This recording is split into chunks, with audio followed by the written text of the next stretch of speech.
I talked to Hunter directly, and it sucks. He had a broken soul. This is a man who's seen his best friend dead, like dying, like gone. So we exchanged a moment, and I talked to him, and he was trying to protect everyone in that house to not go through what was overwhelming him at the moment. So I don't know about the details of upstairs, downstairs, door open, door not. But in the bigger picture, does it really matter? He was literally just responding to what he probably thought was a prank, thinking his friend, his best buddy, had these girls rolling, and he showed up there, and he seen the opposite of our prank, and I seen it in his eyes. He was broken. He was very broken from what he had seen. Well, did Hunter tell you that he was able to open the door to Xana's room and witness Xana and Ethan in there? He told me that he went to the door, and he was trying to go through that door, and he was trying to figure out what was going on in there. It's kind of like what you're hearing with that audio. He announced himself. He said, "Hey, I'm here. What's going on?"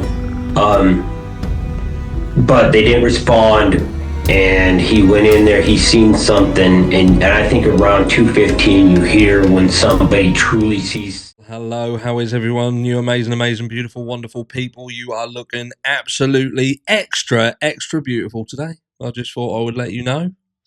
And I'm going to get straight into the meat and potatoes, because at the beginning of this video, you heard sort of a new version, if you like, of Steve Gonsalves speaking to Ashley Butfield regarding this door open, door closed situation, and the hunter coming in, and Steve Gonsalves, it's like he, at a certain point, he's like, well, it doesn't matter. Does the facts of why and how and the intricacies of the death of a child, my child, when you consider this is Steve Gonsalves talking, does it matter? Does it really matter? Or does what matter, is that just about convicting Bryan Kohberger and making sure that he goes down for the crime? Is that now the only thing that really matters? And ignore all this other stuff that's weird and fucked up and bizarre. Ignore that. Pretend you didn't see it. Like a scene from Men in Black. Just stare into the light. It's all gone. Do you know what I mean? Which we cannot do. Which, sadly, for some of us, it is about paying attention. It is about looking at every single piece of evidence that comes out, every single doc that comes out, and learning that just because something has been said and released by the prosecution, there are some things where there is additional context. Case in point being the Amazon purchase, for instance. Some people are walking around saying the fact that Bryan Kohberger purchased a K-bar knife on Amazon proves that he did this crime, and now he should be executed, without taking into consideration that you're literally just hearing one side of an argument. You're not knowing whether, for a start off, whether the murder weapon was a K-bar knife. We've been conditioned to believe that, and look, the chances are it is, but the point being, until trial, we don't know that. What we do know is that it is being suggested there was multiple weapons, and there was a knife sheath found at the scene of the crime, and seemingly an Amazon purchase months prior to the crime. But we haven't heard any kind of rebuttal. We don't know whether he still got it, whether there is a story behind it, whether there is a chain of custody around it, which can be easily explained. So, look, it's about learning that the trial fills in all the holes, and that's what we have pre-trial, a load of holes that a lot of people out in the community are willing to accept that, well, I know there might be holes, or I don't want to admit there's holes. I'm just going to use that to execute someone now because that's what I want to do. But with respect of Steve Gonsalves' question, does it really matter? Does it matter? Yes, it matters massively, and I'm going to tell you why. Because the original conversation that was pushed out was trying to make sense of the 911 call, the delay in calling 911.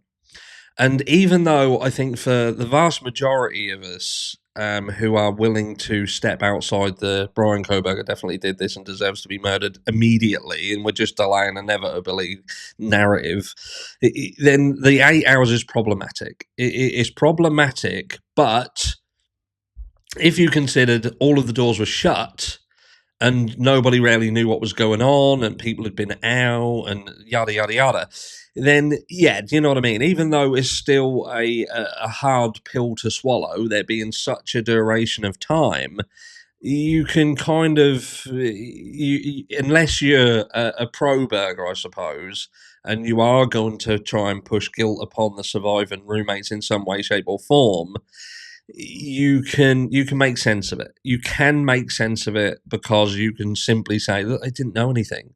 All the doors were shut. But we are then told that, look, the door was shut. We've got all of these people swirling around the house at the time of the 911 call. And I'm not even going into details in this, that there was seemingly an abundance of people who knew about this crime way before the 911 call. Like we've spoke about Dot, WSU Kim, where because of some of the things we had learned through the likes of News Nation and Steve Gonsalves, you kind of had to question the likes of WSU Kim. But now when you're hearing other information further on down the line, it actually offers more credibility to these people because you're now learning some new things that makes what you could have made sense of the story seemingly now more harder to make sense of the story. Such as, if Xana Kanoodle's door was open, but you, Steve, were told it was shut, if you were physically told that that was shut, and this whole story kind of came about round it, so why were you there? I can imagine. I would think if I was Steve Gonsalves, if my child had been killed in this, what do I do? What do I say? Why didn't anybody call 911? What they are the questions that I would have, and I know Steve Gonsalves had them questions, and he had. You know, he would have had a niggling thought in the back of his mind for such a long period of time. And I'm asking, so were you told, physically told, by the likes of Dylan Mortensen, Bethany Funk, and Hunter, and so on and so forth, Hunter's partner, that the door was shut? And they had to physically open the door to push the way in. Now, the way that you kind of skate round that in this recent recording, what you listened to at the beginning, I find that interesting. I find it very interesting now because that's not how it was originally. It was about the door being shut, having to be pushed open, a difficulty to get in the room, and feeding back into this is why there was such a delay in calling for help because nobody knew anything. But door open,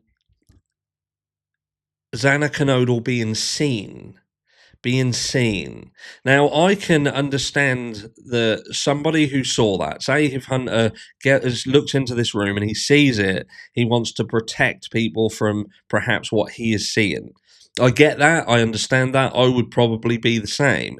The issue that I have is that there's a proportion of this 911 call where Hunter goes back onto the phone and he's quite nonchalant about it. Do you know what I mean? It's almost like, well, I don't know why I've got the phone. They just handed me the phone. I've just got. I don't really know anything.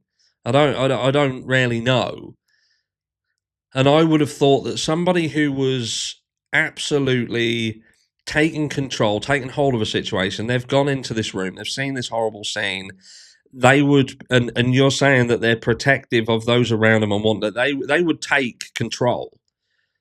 This is what's going on. Take the phone away from the airshot of everyone. Don't even go outside. If you're going back outside with the phone, I don't know. Get out, and you remain in the house and continue on the call. This is what I'm seeing. This is what I've just witnessed. Do you know what I mean? The call doesn't support the information that we're being given about the individual, namely Hunter. It doesn't really, they don't really marry up. The math ain't mathing on that call. And again, I have to ask, in terms of does it matter? Does this detail matter?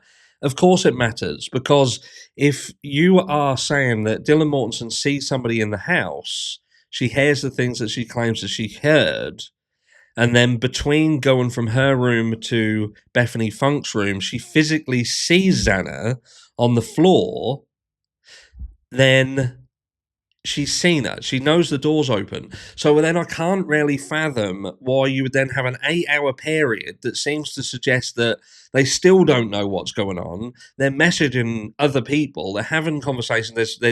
There's social media activity, there's photograph activity, videos activity, deleting, adding new contacts and things like that. So my thought process is this: you're either going to explain that the activity on their phone is because that initial shock of seeing someone, that's gone, that's surpassed. So they're now getting back to normality. And then they might go on about they get up and out of the room, and then they walk to Xana and see Xana still laying there. So then do you then go up to her, and then do you see what you see? Because nobody on this call mentions the BLOOD word, do they? They just don't mention it. There's no mention of it whatsoever. That again is odd to me. And when you think that we have an 8-hour period where the attack has supposedly happened, so we're not talking about a situation where you could look at somebody laying on the floor if you got within a certain distance of them and not understand that they're no longer with us, especially when you pair that with some of the other information that we've been told, specifically around Xana, and especially if Ethan is in there as well, and you've got close enough because the door is open to see anything else beyond the initial sighting of just Xana. And then if you've seen something else, you do by that stage know that Xana is deceased, for instance, then the 911 call doesn't then make sense, because the 911 call plays out like everything is being learned in real time. I know we've touched on this before, but I found it interesting and I needed to bring this up again because we're talking about a question of, is this important? Is this detail, in the grander scheme of things, is it important? And I think it's incredibly important because, again, if Bryan Kohberger is innocent of this crime, which he could be innocent of this crime. However, people don't want to hear that. They don't want to listen to it. They've made up their mind. The reality is he could be innocent.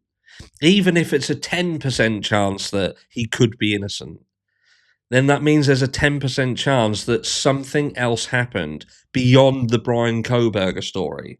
And if something else happened beyond the Bryan Kohberger story, even if you want to believe that this is a multiple perpetrator crime and that Bryan Kohberger is involved but didn't act solely on his own, then again, that opens up the potential for involvement of other people. And if the people around this crime have lied to the victim's parents about specific details, then you have to ask yourself why.